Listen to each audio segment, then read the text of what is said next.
Voces por una causa, el podcast de Entre Culturas con Julia Navarro. Les doy la bienvenida a Voces por una causa, el podcast semanal de Entre Culturas. Y hoy vamos a hablar de un tema realmente importante, que es la educación en contextos de emergencia. Y nos vamos a acercar al importante papel que precisamente eso tiene, la educación en contextos de emergencia, de crisis prolongada, de la mano de Milena Sinisterra. Milena es la coordinadora de la Oficina del Servicio Jesuita a Refugiados en el Valle del Cauca, en Colombia, y bueno, su voz es una voz absolutamente autorizada para hablar de este asunto. Pero les voy a contar alguna cosa sobre ella. Es abogada, defensora de derechos humanos, tiene un máster en derechos humanos y cultura de la paz y sobre todo detrás de ella hay 17 años de experiencia en trabajo humanitario y social en Buenaventura. ¿Me he dejado algo? No. ¿No? Está muy bien. Bueno, está muy bien. Milena, me gustaría que nos hablaras de la situación en Colombia actualmente en cuanto a refugio y desplazamiento. La situación en Colombia en el momento sigue siendo un poco compleja, ¿sí? El desplazamiento forzado que deja como consecuencia la continuidad y la persistencia del conflicto armado en el país, que afecta particularmente, ¿no?, con mayor fuerza a algunas zonas periféricas, en regiones un poco olvidadas, abandonadas por el Estado, donde la presencia del Estado es poca y en algunos casos totalmente nula, pues hace que el conflicto armado toque con mayor rigor, digamos, estas regiones. Ahí está el Pacífico colombiano, ¿sí?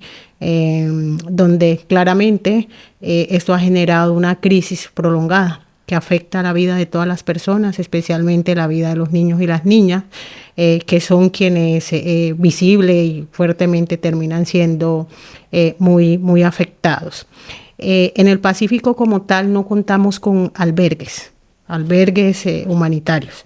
Los sitios donde se alojan estas personas cuando salen masivamente de sus comunidades son albergues, los podríamos llamar autogestionados, donde las condiciones para permanecer allí son indignas, sin agua potable, sin sistema eléctrico, el tema alimenticio es precoz porque no tienen cómo alimentarse.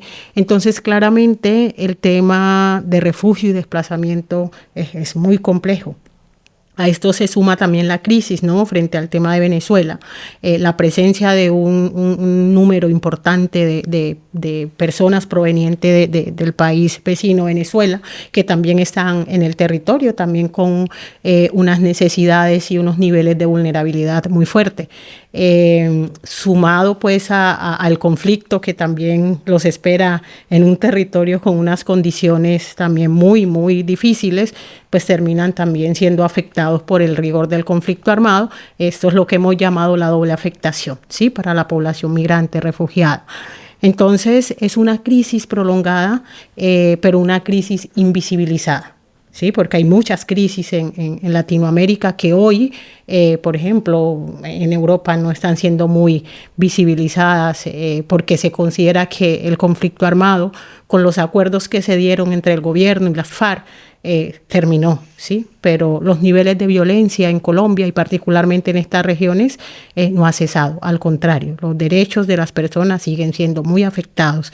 El VIH también sigue siendo violentado por las estructuras armadas. ¿Y qué rol está jugando el Servicio Jesuita al Refugiado, del que tú formas parte, y de qué forma acompañáis a estas comunidades? El Servicio Jesuita a Refugiados Colombia desempeña un papel fundamental en las comunidades donde hace presencia, en las regiones donde hace presencia. Digamos que en este caso, en el Valle del Cauca, tenemos una oficina territorial, donde tenemos una oficina principal en el distrito de Buenaventura. Algo fundamental desde la misión de servir, acompañar y defender, y hoy con una apuesta clarísima por la reconciliación y la hospitalidad, pero también esto de llegar donde otros no llegan. y donde podamos hacer el mayor bien, hace que la presencia del servicio jesuitas en estos territorios se convierta en una oportunidad. Creo que hacemos un trabajo magnífico en acompañar a las personas. Acompañamos de una manera muy integral, ¿sí? Reconociendo las vulnerabilidades, los vacíos de protección de la población, pero además acompañamos recogiendo, valorando y reconociendo sus particularidades. En el Pacífico, por ejemplo, donde acompañamos comunidades afro y comunidades indígenas que tienen unas particularidades muy profundas, debemos acompañar con unos enfoques, si bien está el enfoque de derechos, el enfoque de género, pero hay uno que es fundamental, que debe atravesar nuestros procesos, y es el enfoque étnico diferencial. Las comunidades, tanto afro como indígenas, deben de ser acompañadas de acuerdo a sus particularidades. Y es algo que se reconoce en estos territorios del acompañamiento que hace el servicio jesuita refugiados. Y en esta situación, dentro de estos desplazamientos forzosos, se encuentran familias enteras. ¿De qué manera planteáis ese acompañamiento de estas familias con hijos? Hay un programa financiado por la Unión Europea, ECO, que el Servicio Jesuita del Refugiado Entre Culturas lleva a cabo. Supongo que ese programa de alguna manera palía alguna de los problemas, ¿o es insuficiente? Mira, les decía ahorita que la presencia de las organizaciones en los territorios, pero también la cooperación, es una oportunidad y una fortaleza grandísima, ¿sí? Digamos, este proyecto que apoya ECO y que ejecutamos en el territorio a través del Servicio Jesuita Refugiado, ha logrado mitigar un poco el dolor y el sufrimiento de la gente, que es lo más importante, ¿sí? Si bien los recursos no son suficientes, porque la crisis, la emergencia es bastante fuerte, amplia y profunda, los recursos no van a ser suficientes en este momento para los niveles de vulnerabilidad y los vacíos de protección que identificamos en la población. ¿A cuántos desplazados habéis atendido hasta el momento? Hemos atendido más de 4.000 personas. Más de 4.000 personas hemos atendido en este momento. Pero es continuo, ¿no? Es continuo, es muy continuo, porque los desplazamientos, como les decía, no son desplazamientos donde sales de tu territorio y regresas en 3 días, en una semana, son prolongados, sí. ¿Y cómo se hace este acompañamiento, sobre todo a los niños, desde el programa financiado por ECO y por el Servicio Jesuita al Refugiado Entre Culturas? Hay algo que es fundamental en estas crisis, y es atender el impacto emocional, ¿sí? El tema de la salud mental de los niños se ve muy afectada por las acciones de los grupos armados. Esto hace que de entre las líneas que acompañamos del proyecto, el tema del apoyo psicosocial sea fundamental. Y esto desde este enfoque de educación en emergencia. Entonces, lo que hemos venido haciendo es apoyar entornos de educación no formal. Y estos entornos de educación formal lo que nos permiten precisamente es eso, es recoger un poco esas afectaciones, esas necesidades de los niños y las niñas, y a partir de allí plantear estrategias pedagógicas, psicosociales, que permitan un poco mitigar ese impacto negativo que siempre va a ser, digamos, que deja el conflicto armado. ¿Qué os dicen los niños? Bueno, escuchar a los niños es una cosa también fuerte y compleja para nosotros que estamos en el territorio y que nos enfrentamos día a día a todas esas necesidades, ¿no? Los niños en el Pacífico tienen muchos sueños, tienen muchísimos sueños, muchas ilusiones, mucha esperanza, ¿sí? Y les afecta eso, les afecta sobre todo no vivir tranquilos en los territorios, no poder disfrutar el territorio. En la comprensión de las comunidades indígenas y afro, el territorio hace parte de la vida, y la vida se recrea en el territorio. En el territorio se recrea la cultura, entonces no hay vida si no es en el territorio, y no se puede recrear la cultura si no es su propio territorio. Y siento que esta es una de las principales afectaciones que tienen los niños. Yo Claro, fui niña, nací y crecí en el Pacífico. Y cuando acompaño estos espacios con niños, recuerdo lo que fue mi vida, ¿no? En un territorio tan hermoso como es el Pacífico. Y me pongo en los zapatos de la empatía, ¿no? En los zapatos de esos niños y esas niñas. Y también me afecto. No me extraña. Sí, así es. Ya que hablamos de niños, vamos a hablar de la educación, porque la educación es el primer derecho que se pierde y el último en que se recupera.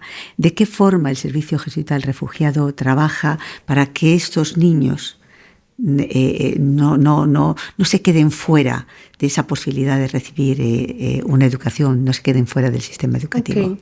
El servicio en ese momento ha consolidado un área de educación, sí, a la cual le hemos apostado, y precisamente siendo consciente de los desafíos y los retos que encontramos en las regiones, en Colombia, donde estamos haciendo presencia. Acompañar a los niños y a las niñas de una manera integral, pues también implica fortalecer su proceso educativo, y más en un contexto de crisis, donde fortalecer la educación debe ser un imperativo.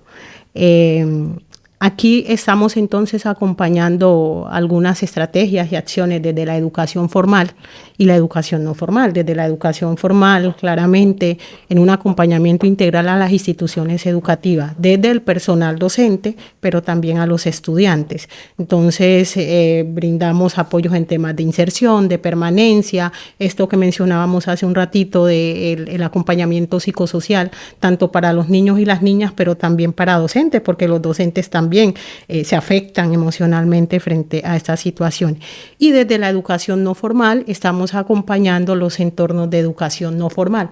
Ahí lo que hacemos es fortalecer un poco estas iniciativas organizativas, comunitarias, que encontramos también en los territorios, en las comunidades, donde el arte, la cultura se convierten en una herramienta, en un dispositivo transformador de realidades, ¿no?, complejas en los territorios, donde los niños y las niñas toman su cultura, toman el arte también como un medio para decir no a la violencia, para decir algo más puede suceder, para decir podemos seguir avanzando, podemos seguir resistiendo, persistiendo, pero también permaneciendo en el territorio.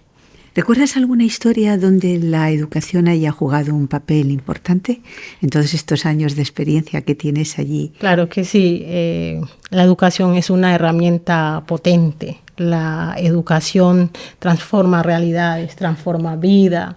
Creo que es la única herramienta para vencer la violencia. Pero en el caso de nuestras regiones es la única herramienta para vencer la pobreza y la violencia estructural. ¿Sí? En ese sentido, o sea, son muchas las historias.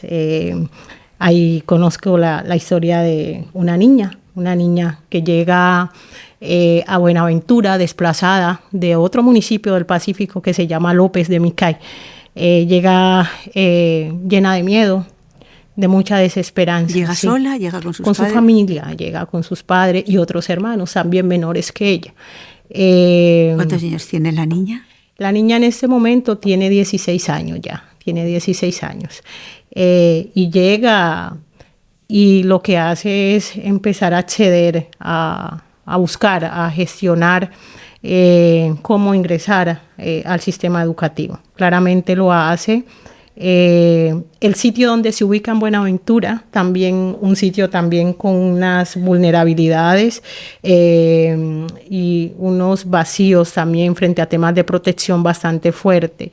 Tanto ella como sus hermanos empiezan también como a quedar en una situación de riesgo de reclutamiento, de ser reclutado.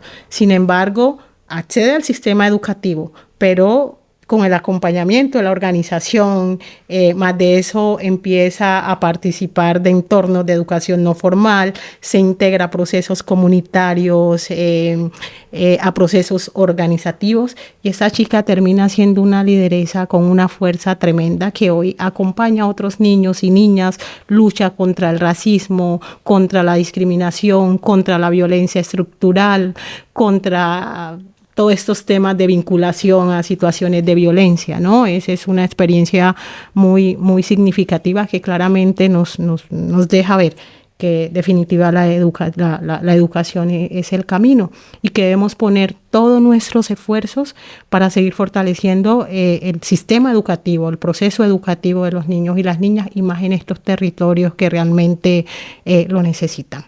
Milena, escuchando esta historia, pues abres una puerta a la esperanza. Es decir, es una historia bellísima pensar el recorrido que ha hecho esta niña para convertirse hoy en una fuente de ayuda a los demás. Así es. Muchas gracias por acompañarnos en este capítulo de Voces por una Causa, y muchas gracias a todos ustedes por estar ahí. Hasta la semana que viene. Voces por una Causa, el podcast de Entre Culturas con Julia Navarro.